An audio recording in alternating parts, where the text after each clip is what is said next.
You guys, I really don't think that this is going to be a close fight. You know, with all the talk, with everything that's going on, I truly think that Israel Adesanya is going to reclaim his belt and do it in a dominant fashion. And the reason I think this is he took some time off to get his head right.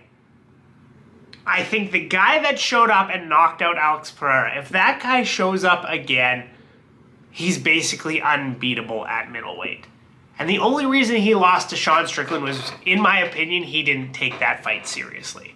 You know what I mean? He's like, oh, Sean Strickland, who is this guy, right? He didn't have his mind right. You know, he alluded to the fact that some stuff was going on maybe in his personal life, at his gym, different things like that, and he was taking some time off. But now that he's taken the time off, and now that he's coming back against Dricus, I really do think Israel Adesanya has an answer for almost everything that Dricus is going to throw at him. I really do. Like, I think about the fight, and I just... Where does Dricus take this fight that Izzy doesn't have an answer? And of course, like, everyone's going to say, oh, well, in the grappling. Like, he can take him down and submit him, right? But how many people have successfully done that?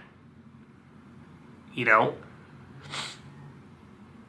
It's one of these things. Like, if Dricus Du Plessis takes Izzy down, how is he going to submit him? Like, Izzy usually just pops back up, gets back to his feet, and keeps doing what he does best, which is stay far away, leg kick him until they can't move, and then, you know, either kickbox and point and fight or get a knockout, right? That's what it is. So, like, it's entirely possible that Dricus wins. Like, you know, anything is possible, right? And if Izzy's mind is the same as it was going into the Sean Strickland fight, Dricus has a really good chance, right? But I'm just looking at the matchup here, and I don't see a place where Dricus has a clear advantage. Like, maybe in the grappling, but again, how does he make that happen, right? Izzy's faced people who have far better grappling skills. Yoel Romero, right? Robert Whittaker. All these people have much more established, I think, grappling pedigrees, things like that. And Izzy stopped them from taking him down, and if he did, the takedown was completely ineffective. So it's like, what is Dricus's path to victory?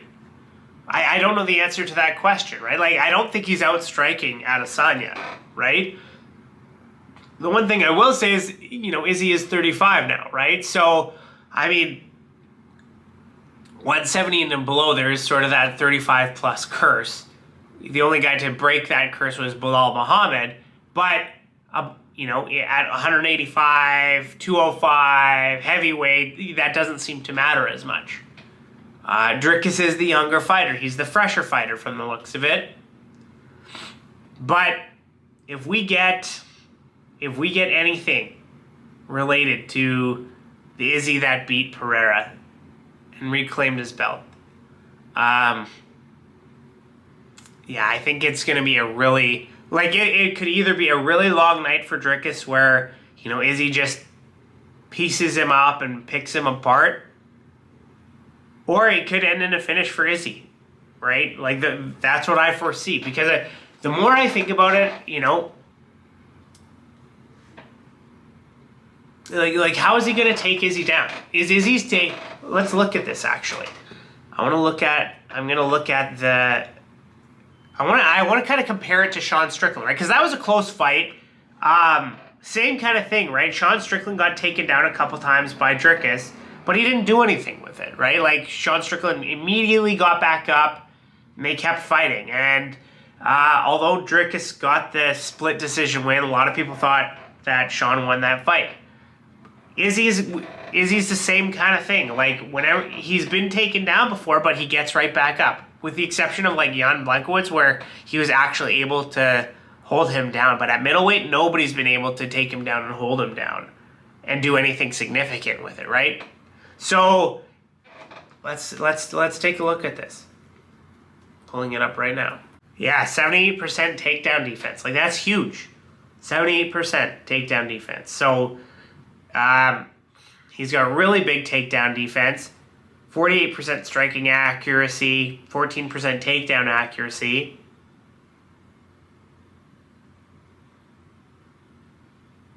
Lots of leg kicks. Like, what is his path to victory here? I want to look up the stats for Sean Strickland as well, because it's not like, I just don't see a way that what is.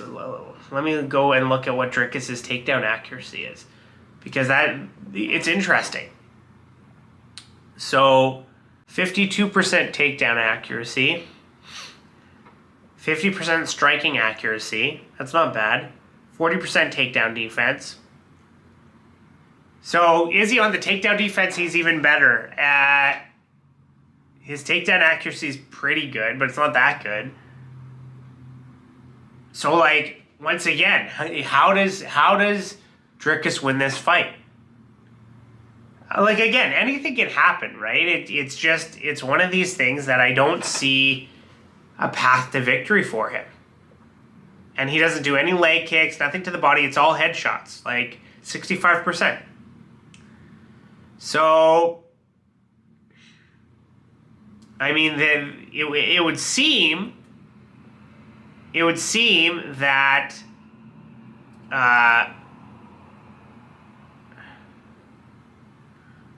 yeah, Sean Strickland. Well, you know what though? Sean Strickland's takedown defense is 77%.